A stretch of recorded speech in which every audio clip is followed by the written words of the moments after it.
public session. At the outset, I would like to welcome Deputy Robert Dowds to the committee. He now replaces Deputy Keaveney, and wish Deputy Keaveney well. Item number 1 is the minutes of our meeting of the 17th of December 2013. Are the minutes agreed? Agreed. Matters arising from the minutes. Any matters arising? I just raised it at this point. There's any topic. And it's kind of directly related to last meeting. We had the communications regulator in here last week. And, maybe I was a bit remiss, and we were dealing, the heading was the 2011 accounts, and we had the other two regulators here dealing with their 2011 accounts. And whether it was late in the day, I got an opportunity to look at the accounts after the meeting, even though we had the discussion in advance. I looked at their annual accounts that are printed, and they were for the year ended the 30th of June 2011. So we were here in 2013 discussing accounts that were a year and a half old at that stage. And I looked at their website, and I see a few days before a meeting, the last day, they had put up on their website their 2011 accounts. It went up, I think, on the 13th of January. And I looked at their accounts, and the CNAG might be able to help us. Their 2011 accounts were audited and signed off by John Buckley on the 21st of December 2011. So I'm wondering, have the 2012 accounts been signed off? And really, it would have been far more beneficial for us, having had the communications regulator in here, that we should have had what I would call the most recent annual accounts as a topic on the agenda. Now, so much was going on, we didn't get into that point. But I was here at a previous meeting last summer with NTMA. I think it was NTM, one of those organisations, and it transpired we were dealing with their accounts, which were a year and a half old, and within hours of the meeting being finished, their published accounts for the immediate year were published, and they'd been fully available within the system, but they hadn't been published. So I'm just saying, we'll have to check with all of these bodies coming in and the status of their most recent accounts, because really we were way behind the clock here last week dealing with figures. And I'd like to know, or maybe the CNAG can, is the accounts for the 30th of June 2012 completed? I don't recall having signed it, okay. And I don't think I have, so I would say that they haven't been. Because they were signed in the 21st of December, the previous occasion, and that's kind of what led me to believe that the 2012 accounts up to June 2012 it would have been far more beneficial to us. I'm just saying, twice now in the last couple of months, we're looking at accounts that are a year and a half old, and when the other accounts, even if they're to come in next week with current accounts, it'd be far better than last week looking at figures that's a year and a half old. I'm just saying, to make our business a bit more relevant, we need to have some system from all these state bodies that are coming in. I know the departments are straightforward, we're taking the year-end stuff from your report, but every other agency we need to be checking, and they should have been able to give us a very up-to-date, even if it wasn't the published accounts, of their position up to 2012, and it has made it far more relevant. Well, we can check that before each meeting and determine that we have the up-to-date accounts for us. Partly the fact that they're mid-June ending is unusual in itself. Anyway. That's right. So, yeah. But we'll certainly check in future. Go along. Any other matter? So correspondence then since our meeting on Thursday, 17th of January 2013. Correspondence from accounting officers. 3A1 correspondence dated 4th of January 2013 from Brian Murphy, Chief Executive National Development Finance Agency, providing information requested for a meeting on the 13th of December. To be noted. Correspondence dated 17th of December 2012 from Brian Murphy, Chief Executive National Development Finance Agency, providing further information from that same meeting. 3B, individual correspondence. 3B1, correspondence dated 21st December 2012 from Jim O'Brien, James Duff, County Cavanagh, financial oversight of school funds. This to be noted and forwarded to the Department of Education for a note on the matter. Correspondence dated 22nd December 2012 from Sir Daniel O'Mahony, Kinsale Road, Cork, National Property Services Regulator Authority and Cork County Council. To be noted, the letter read the Property Service Regulatory Authority is one for the Department of Justice and Equality, and we will ask for a note on the work and cost of this body, given the complaint made by Mr. Manny on the second issue. It's a matter of the local authority and is outside our remit. However, we will send it to the local government auditor for his information. Can I just ask, in relation to the Property Services Regulatory Authority, they come under our remit? Yeah. And do we get, how long are they established now?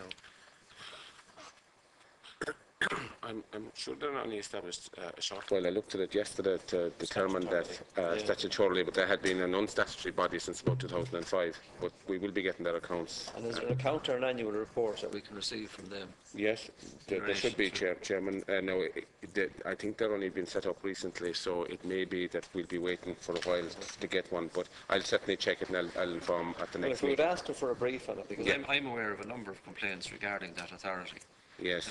Regarding the issue of auctioneers' licences in Yes. particular, where the fees have been paid and the licence itself has not been issued, so therefore people are there with nothing, only a letter of comfort. And maybe if we got a note on the Yes. make-up of the office and so on, it would be a help to Yeah. us before they come into us. Okay. 3B3, correspondence dated 14th of January 2013 from Jacinta Summers, Drogheda, County Wexford. Previous correspondence with the committee regarding alleged misappropriation of funds at Park Carman. We have previous correspondence. All of the issues she has raised are outside our remit as they relate to local government, and I understand that some of her complaints are the subject of a report of the local government auditor. 3B4, so I presume we're just noting that correspondence. Yes, right. And we'll inform Miss Summers, yes, that's right. that of our position. Yeah. 3B4, correspondence dated 16th of January 2013 from Mr. Tom Morden, Secretary General, Department of Agriculture, Food and Marine, providing a note previously requested by the committee regarding affinity fraud to be noted and forwarded to the complainants or complainants John and Elaine Morden. Correspondence dated 16th of January 2013 from Mr. Sean Falou, General Secretary, Department of Education and Skills, providing a note previously requested by the committee regarding County Cork VEC to be noted and forwarded to the complainants Bev and Miriam Cotton. 3B6, correspondence dated 18th January 2013 from Mr. Tom O'Mahony, Secretary General, Department of Transport, Tourism and Sport, providing a note previously requested by the committee regarding the National Aquatic Centre. The accounting officer has confirmed that this reply also covers the letter which was received last week from Mr. Moriarty, to be noted and forwarded to John Moriarty, Dublin Waterworld Limited. Should we discuss those pieces of correspondence? I suppose maybe we should. Yeah. Because the matter was dealt with by us, and the complaint then was made by Mr. Moriarty. Yes. And there was 2 letters of complaint. Yes.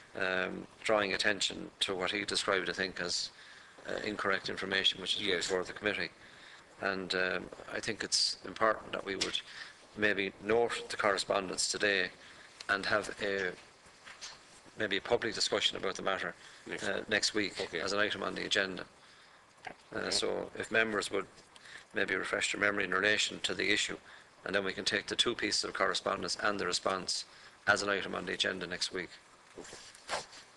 3B7, correspondence dated 17 January 2013 from John Murphy, Secretary General, Department of Jobs, Enterprise and Innovation, re correspondence previously forwarded by the committee from Mr. Don Curry, to be noted, a copy forwarded to Mr. Curry.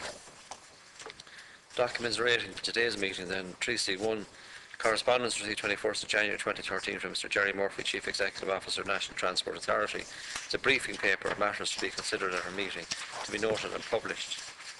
Correspondence received 22nd of January 2013 from Mr. Gerry Murphy regarding his opening statement, this to be noted and published. We reports and statements and accounts received since the 17th of January. They're listed from 4.1 to 4.13. If any member has an issue or wishes to raise a matter in relation to any of these organisations and their accounts, you can do so now, or you can inform the clerk and the matter can be dealt with by way of an agenda item at a future meeting. All of these accounts are to be noted. Just on that, why would the Navan Golf Club PLC be coming to us? Why would we be getting the accounts of the golf club? Is there a reason? Is it part of some bigger body or? It's a subsidiary of Horse Racing Ireland. It's Golf club. a long-standing subsidiary, as are the other Leopardstown Club, Cork Racecourse, Fairy House, Navan Races Limited, Tipperary Race, Toto Arena Limited, and then there's just somehow the local government fund got in between. and Navan Golf Club. Yeah, I understand all Leopardstown and all the Cork Racecourse and Ferry House. I understand they're racecourses and horse racing, but I don't get the connection between what's on the face of it, Navan Golf Club and the horse racing industry. It's been a long-standing subsidiary. I think there may be a connection between Navan Races Limited and Navan The Golf golf Club. They may be contiguous or properties or whatever, so it may strategically have been. I think it's, as I recall, a 51% ownership, so there's still membership involvement in the ownership. Thank you. Thank you. That brings us then to our, our work programme. Before we go to the work programme, I just bring again to the attention of members the numbers of items of correspondence from individuals regarding the Department of the Environment and Local Government, to which we have no direct access as a Public Accounts Committee in terms of the complaints that are made to us, and then we forward them on. And it still remains, to my mind anyway, a very unsatisfactory arrangement in relation to the spend of money through that department. And I would hope that maybe as an agenda item, not next week, but at another meeting, that we might have a briefing note on the work that was undertaken, which reviewed the work being done by the Controller Auditor General and the auditors in local government, to determine if there is a way of managing all of this so that the Public Accounts Committee can have some sort of oversight or some sort of review of the various value for money audits that are undertaken, or queries that we receive. I think it's part of our work, and it should not be overlooked. There is a substantial amount of money involved, so maybe we'll get a briefing note from the clerk, and we'll see how we can proceed in relation to that. No, he'd be under no obligation, but out of courtesy, would the local government auditor come to us someday, even if only in private session? I understand there's no obligation, he can say no, but he might, out of courtesy and good, in the interest of joined up governance, he might be willing to come. I think that in the light of what we've been dealing with, I don't see any harm in that. We can ask. We can ask. But we'll have the draft, we'll have a report first in terms of how they operate relative to the CAG, what reports go to and from each body, how we can best deal with the queries that come before us, because I don't think it's right that individuals that make a complaint to us, that it should be just sent further. I think there's an obligation of the Public Accounts Committee to make sure that if we can't answer, that someone does. And I think that there is a need for a greater, if we can't achieve anything else, cooperation between both the local government auditor and the CNAG's office. And perhaps after the briefing, we would consider maybe inviting the auditor to the meeting. I'm mentioning that in the context of our work programme. Are there any other matters in relation to the work programme, which is now on the screen, which members would like to raise? You can always do so through the clerk after the meeting anyway, if you have some query on it. Item number 6 is the draft report on HSE matters. And if members have read this report and have no further addition to make to the report, I would suggest that we proceed to publication next week. Yeah. Next week. Agreed? Agreed. Any other business then? Chairman, yeah. Could I just ask a general question? I notice we always ask the accounting officer or the chief executive in for when we're bringing in bodies like we're bringing today, the National Transport Authority. Could we in future ask the chairman in as well? It's normal practice that we would ask in the accounting officer. Yeah, that is the normal practice. But given the increasing importance of corporate governance and the role of the chairman in signing off on the code of practice for the governance of state bodies, it may be appropriate to also call the chairperson.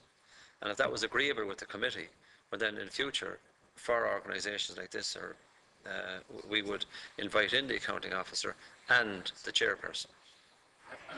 There's obviously a big gap where there are corporate governance issues, there are issues of pay, there are issues of overseeing the chief executive, who's the accounting officer as well. And I think it would be useful for our work if we had the chairman in. Agree, in future, we will invite in the accounting officer and the chairperson. Agreed? Agreed. Agreed.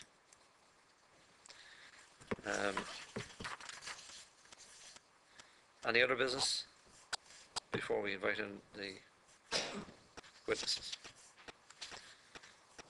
Okay, then can we agree our agenda for Thursday, the 31st of February at 10 o'clock? We will meet with the Department of Public Expenditure and Reform and Enterprise Ireland. The agenda for the meeting will consist of a briefing from the Department of Public Expenditure and Reform on the powers of the inquiry bill at 10 o'clock, and then Enterprise Ireland's financial accounts for 2011 in the second half of the meeting. That's next Thursday. The briefing, is that private or public? In private. In private session. Briefing in relation to which? In relation to the inquiry bill. The Oireachtas powers of inquiry bill, the members asked for a briefing. So the officials that are drafting the bill in the Department of Public Expenditure and Reform will come over to us and walk through what the different aspects of that bill are and the proposals, because that the committee, I think it was in the context maybe of future banking inquiries, etc. You know, as to how the system is going to operate, because there's members were, I think, felt a desire that they needed that briefing. So we'll do it probably in private session, Chairman, but it's a matter of the committee. By members. Yeah. Ireland will be public, obviously. And we'll have the chairman of Enterprise Ireland. We'll ask the chairman of Enterprise Ireland as well. We will indeed, Yeah. Okay, thank you. We should set a time frame, because there's no point in having Enterprise Ireland waiting from 10 o'clock. I think we're about 11:30 probably with the Chairman. 11:30, is that okay? Yeah. So 10 o'clock for the briefing session, and then we'll either go straight in at 11:30 to Enterprise Ireland, or we'll take a break and go in for 11:30. So that's agreed, 10 o'clock and 11:30 for Enterprise Ireland. Okay. Now we'll invite the witnesses to the meeting, please.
Number 8, which is the financial statements 2011 of the National Transport Authority.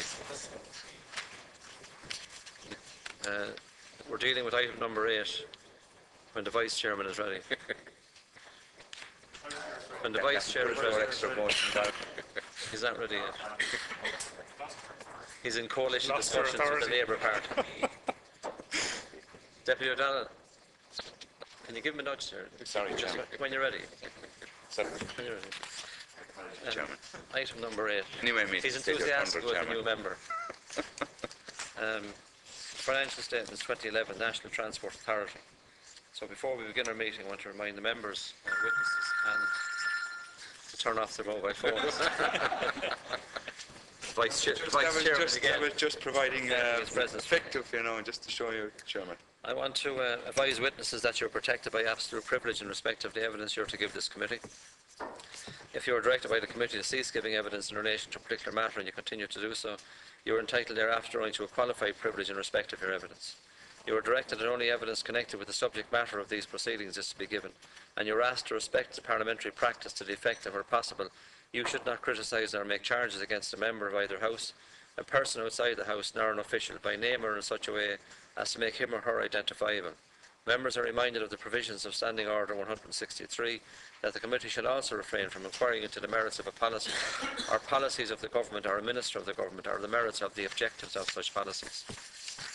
This is the first time that, Mr. Murphy, you've appeared before the committee. I want to wish you well and ask you to introduce your officials, please. Thank you. Okay, I'm going to start. Thank you very much for inviting us to the committee today. We gave some information in advance, but I just have basically a page to introduce. That's right. Just introduce the officials, and then the CNAG gives his talk, and then you'll get your own. Okay. Is that all right? Sorry. Okay, that's no problem. Okay. So I'm accompanied today by Anne Graham, who looks after public transport services in the authority, Philip Lestrange, who looks after finance and commercial services, and Hugh Cregan, who looks after transport investment and taxi regulation. I ask the Controller General to introduce the accounts. Thank you, Chairman. The National Transport Authority was established in December 2009. Its first set of financial statements covered a 13-month period ending December 2010. Its 2011 financial statements are the subject of today's committee discussion. Clear audit opinions were issued in relation to both the 2010 and 2011 financial statements. The authority has responsibility for public transport capital investment in the Greater Dublin area and for projects promoting sustainable transport nationwide. During 2011, the authority also assumed responsibility for licensing of public bus passenger services and taxi regulation, as provided for in the Public Transport Regulation Act 2009. The authority's activities are largely funded by the Exchequer, with funding from the Vote for Transport, Tourism and Sport. Some income is received from its bus and taxi licensing activities. The authority has two main programmes of expenditure: capital investment grants paid to CIE group companies, the Railway Procurement Agency and local authorities, and public service obligation compensation payments to the three transport companies, Éireann Road Éireann, Dublin Bus and Bus Éireann. In 2011, the authority provided a total of €204 million to fund capital investment in transport. Just under two-thirds of this funding, €130 million, went to the CIE companies to fund capital investment within the Greater Dublin area. Most of the rest of the capital funding was provided to the Railway Procurement Agency and to local authorities.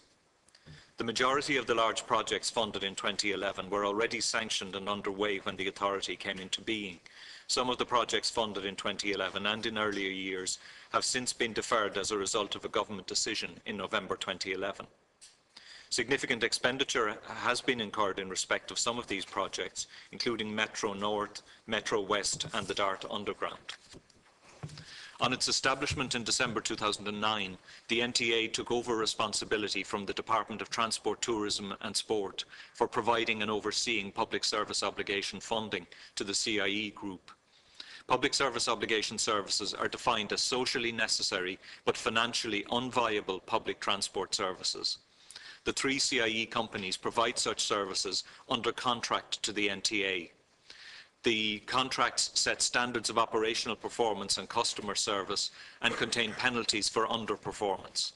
The current service contracts were signed in December 2009 and are for a period of 5 years in the case of bus services and 10 years in the case of rail. The authority also has responsibility for integrating payment and information systems in relation to public transport. One of the main projects in this area is the integrated ticketing system. In September 2010, responsibility for this project transferred to the NTA from the Railway Procurement Agency. When the integrated ticketing project began in 2002, the Railway Procurement Agency planned that it would be delivered by 2005 at a cost of just under €30 million.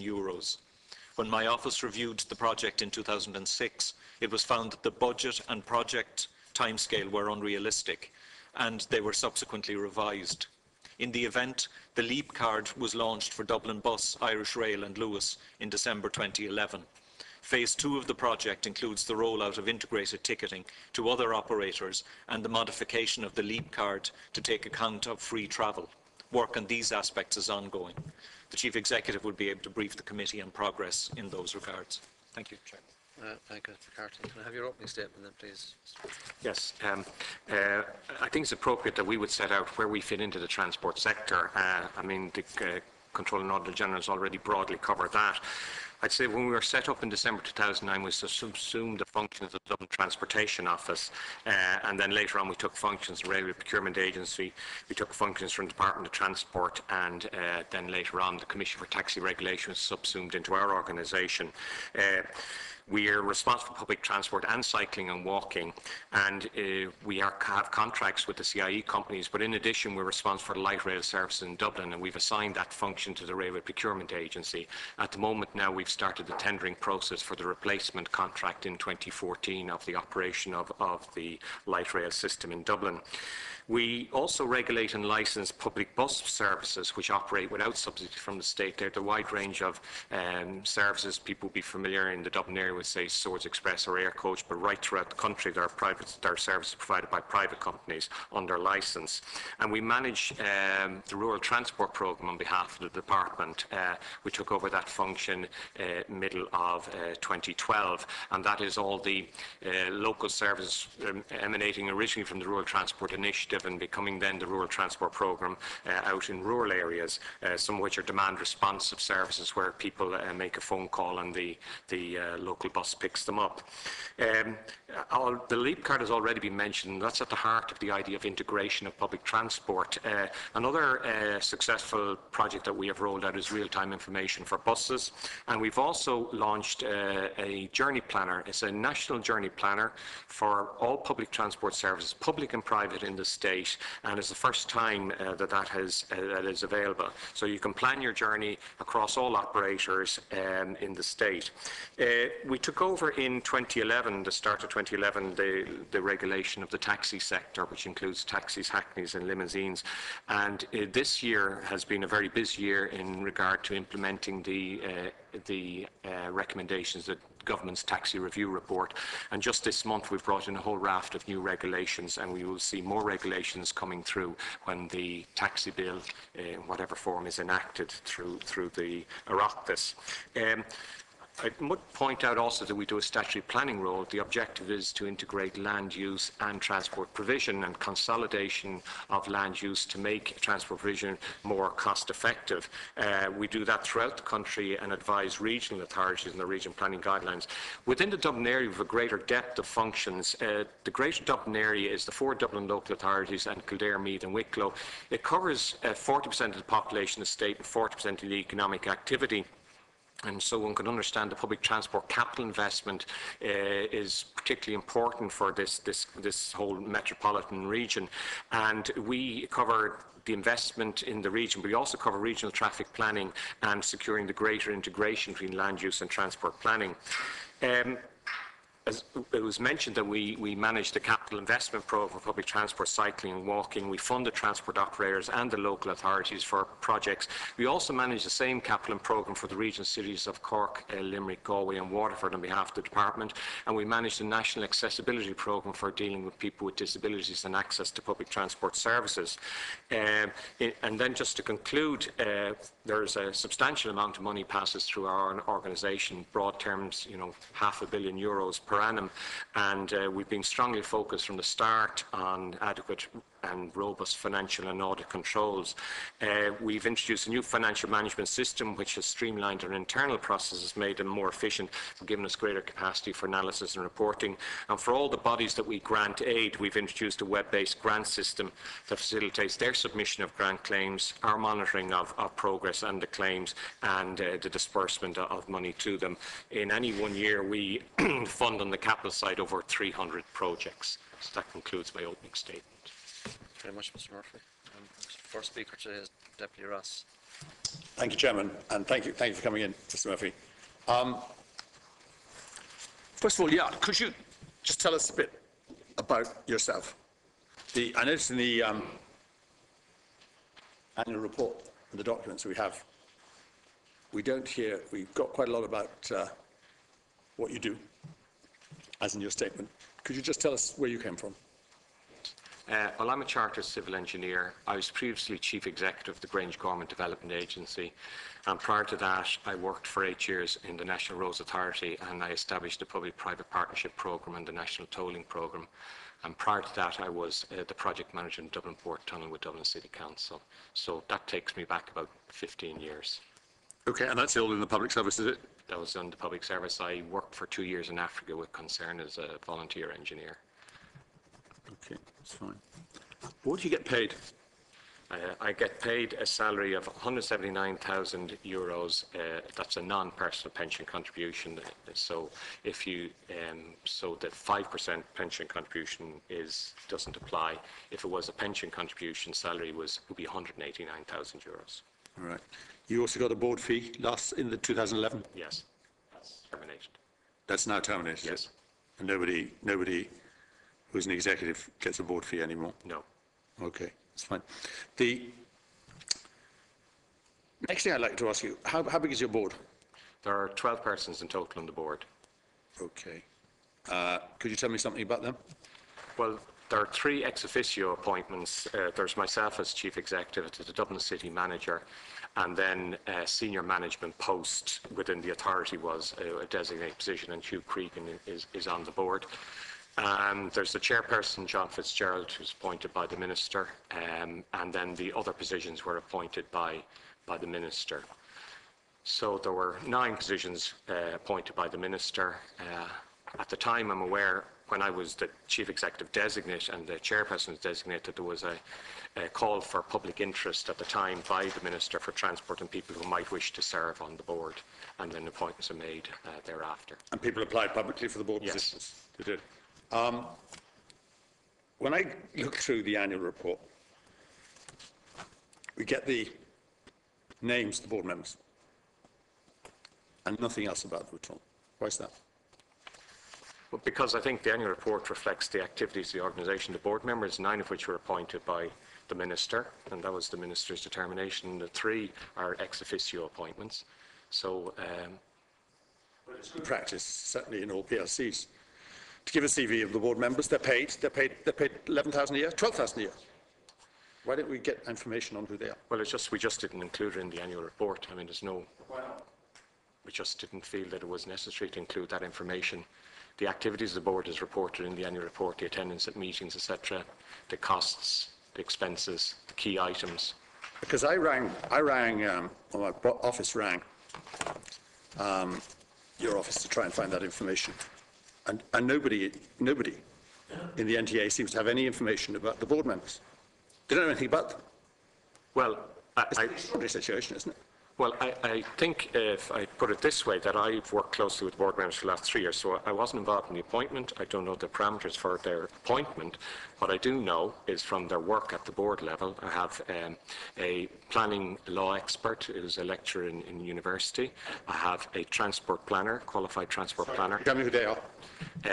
Dr. Berna Grist, she lectures in UCD in planning law. I have Linda Saunders, who's a transport planner and worked in transport for London, and previously worked in Dublin Transportation Office, and I'm aware that she applied as one of the public interest members to the Minister. I have Frank King, who worked in bus operations for many years in the state, and have 2 people who are involved in tourism and related activities. Margaret O'Shaughnessy, who is Chief Executive of the Foynes Historical Museum, and Jim Deegan, who runs his own company, Rail Tours. Valerie O'Reilly runs her own marketing communications company, and let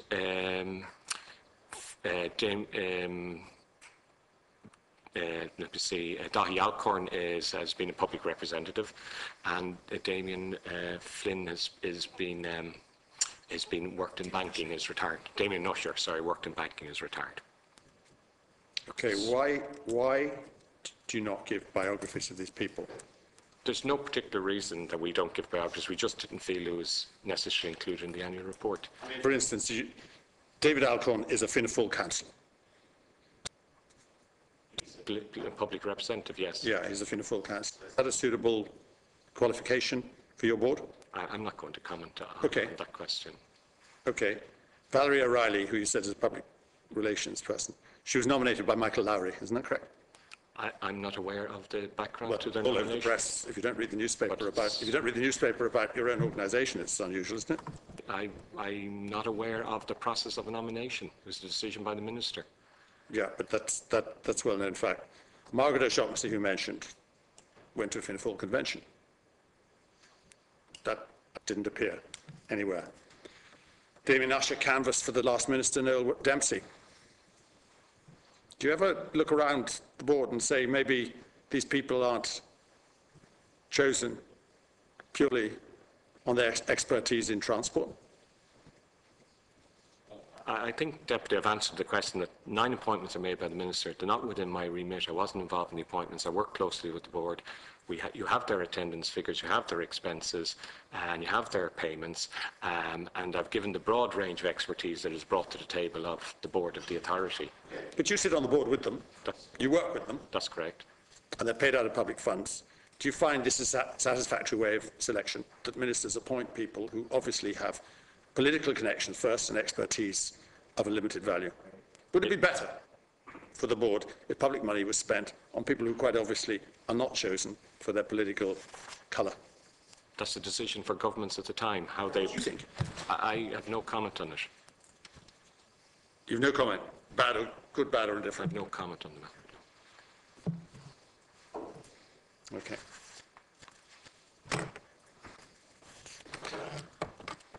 Could you tell us about the board, the audit committee? Do you have an auditor on the audit committee? Do you have an accountant? We have the audit committee consists of John Tierney, consists of Linda Saunders, and consists of Damien as well. That's 3. So none of them is a qualified accountant, but they're supported by an external company that has brought in Fargrand Sparks, and they report directly to the audit committee. And they're a set of... So an audit committee with nobody who's an expert accountant?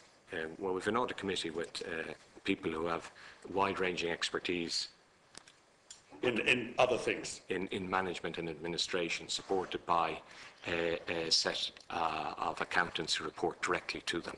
So it's satisfactory for you to have an audit committee which doesn't have anybody who's got an expertise in accountancy? Does that not tell you something about the appointments on the board? What I'm very pleased with is that we have a company that comes external to us, which audits our own internal governance, our own financial controls, and audits our payments to third parties rigorously, and reports in formal reports to and attends the meetings of all the audit committee and advise them directly of the outcome of their audits. So you don't think it's essential? I think in nearly every PLC, certainly, that exists, you always have an accountant, either as chairman or as a member of the audit committee. But you don't have it because you don't have anybody with an accountancy qualification on your board, isn't that right? That's correct. Does that Except I have John Fitzgerald, the chair's accountancy qualification, but he doesn't sit in the audit committee. Why not? Because I think he believes it'd be good practice to separate the chair role from another group of the audit committee reviewing the activities of the organisation. An auditor who doesn't sit on the audit committee, and people who aren't auditors sitting on the audit committee, because you don't have Experts. Does it tell you something about the extraordinary selection process that goes into the selection of these boards?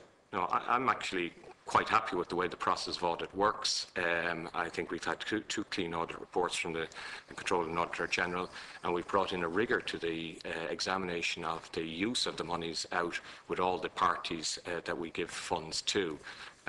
I'm quite comfortable with the auditing in our organisation. Let's get on to the your role in the PSO and the CIE, if we go through that.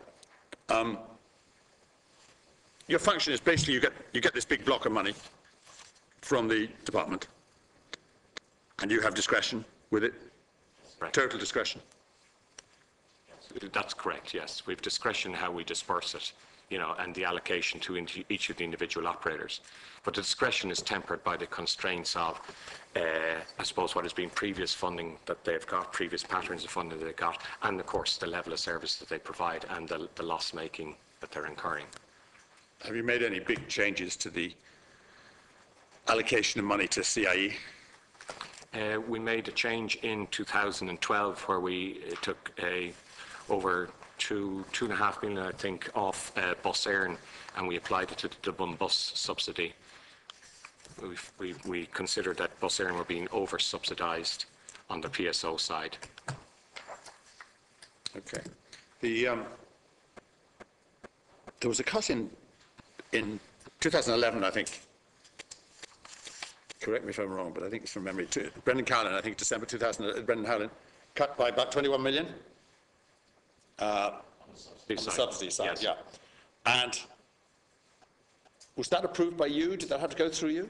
Well, how's that done? No, the exercise in 2011, you would recall the capital programme, the way there was an exercise in the capital programme looking at the projects that might be cut or deferred. There was a similar exercise in the current programme. We made submissions to the Department of Transport about what might be the implications of public transport services, and in the end there was a government current programme agreed also for agreement with the EU. The time and the funding parties. So in that context, we contributed to the programme, but decisions were ultimately made by government about the level of cuts that would be in the public subsidy for transport services. So they make the decision on cuts and you make the decision on the distribution, is that right? Correct. Yeah, we get an allocation each year. Okay. So you work within that. And within days you gave fare increases, is that right? Yes, well, generally what has been happening is that we've been given an idea of what will be the order of the cut, but then it depends on the budgetary process, the culmination of the budgetary process. And we'd have done an analysis and then we'd announce a fares increase. This year we announced a fares increase in advance because actually we actually know the multi-annual programme for the public transport subsidies. It has been determined out to 2014 and we know exactly what we're going to get next year. It's going to be another cut of approximately 7% next year as well. So we actually know the definite figures. They're in the government programme. What I'm trying to point out here is that I'm just looking at the sequence of events, and I think in 2011 he cut it by 21. He announced a cut of 21 million, I think. And within days you announced that you were going to give fare increases. And one of the reasons you gave was the cut in the subsidy. Yes. And well, it seems to me that's pretty extraordinary. That he says, okay, we cut by 21 million. And a few days later you say, oh, well, don't worry the lads in CIE, you'll get it all back because we're giving you a fare increase. Well, fares increases... Which is what happened, and in fact a fare increase more than compensated for the loss of subsidy. Well, there are a number of factors in the costs of running of the operators and their incomes. So subsidy is one of their income sources. The other major income source they have is passenger fare revenue. And there's been a significant drop of passenger numbers on the all public transport operators since the peak in 2008. And the final one would be, say, some unusual increased costs, and the loss of fuel duty rebate is a major factor in increasing that cost base. So taking all those in a round, we consider a fares increase and looking at what it will be their operational deficit in the future year, taking account of income and costs, and we determine the appropriate fares increase. And there have been fares increases each year. Yeah, you see, what I'm trying to get at is this. The government comes in and they say, look, these guys are getting too much money. We've got to cut back, okay? Which is what happened. They've got to cut back in all these things, cutting back by 21 million. Seems a sensible move. That puts pressure on CIE to get their house in order, and by God, they need to get their house in order. They are a shambles. You come in and you rescue them immediately and take the pressure off them by saying, we'll give you a fares rise. And your press release actually said, as far as I remember from then, it says, the reason why we're giving this fare rise is because of the cut in the subsidy, the economic downturn, the rise in fuel costs, emigration, and you never said CIE actually is a shambles, it's running itself into the ground. You said, look, there are all sorts of external factors, but CIE was never blamed at all. Do you not think that they could have been told, look, it's about time to cut the costs and rationalise that? Well, the reason that the government current programme was cut was to meet... I'm talking about the last one. Yes, I'm talking about that one. but Do that just, one. yeah, well, that's right. I'm just taking that was that there was insufficient money available in the government coffers. You were asserting that there was a rationale also to force efficiencies. In fact, we advise that public transport in Ireland is one of the lowest subsidised public transport systems in Europe, and that any cut to subsidy would lead to a cut in services. And the only way we can prevent significant cuts in services is to look at fares increases and try and grow passenger numbers through initiatives like the Leap Card real-time information, or try and steady passenger numbers, which has been achieved this year essentially across all operators. So our task then is in applying our contract, which has onerous service requirements in frequency, reliability, quality factors, is to rigorously enforce that contract. And I can say since December 2009, they have met all the targets, and their performance monies have been released to them, except for one minor one for Saturday services in Dublin Bus. We've strengthened the parameters in those contracts each year, and we've disaggregated the reporting. So for example, in Bus Éireann, when we started the contract, they were reporting on a global basis. We've disaggregated reporting by city, by Dublin Commuter, and by other services. In Dublin Bus, we've disaggregated reporting by corridor and brought greater depth of rigour in their own analysis of their operations. So our function is to monitor the contracts. The contracts are operating satisfactorily. We've basically preserved the bulk of services in the state, notwithstanding a huge drop in public subsidy from an already very under-subsidised public transport system. By 2014, €80 million a year will have gone out of subsidies in public transport, amounting to 25% of a drop in what was an underfunded sector. And at the same time, we've generally kept bus services in Dublin satisfactory, rail services being kept satisfactory, and rural and city bus services outside Dublin. There have been service reductions, but we've tried to minimise the effect of those. And the cost increases that we've been given, we've got fares applications from each of the operators. We've increased the quantity reporting to give us to support the fares applications, and then we haven't accepted all the fares applications, made significant reductions in the fares that they've proposed. At the same time, we've actually in the Dublin area, we've incentivised the use of the Leap Card, and we've introduced significant differentials from the cash fares, which are the highlight fares, and we have over a 19% differential on rail, we've got a 15% differential on light rail service, and we have a 12% differential on Dublin Bus. And the effect this year, for example, even on the Dublin Bus fares, if customers had moved to the Leap Card, they would have been able to suffer no increase on their fares if they moved from being a cash-paying customer to the Leap Card. So there's a strategy there on the intercity rail pricing. We've simplified the whole way that pricing was developed. It was a historical legacy. There were anomalies all over the place. We've simplified it to a day return and open return. We've moved to distance-based pricing, and we've moved to corridor pricing reflecting, say, journey speeds. That'll take 5 or 6 years to get all those anomalies out of the system.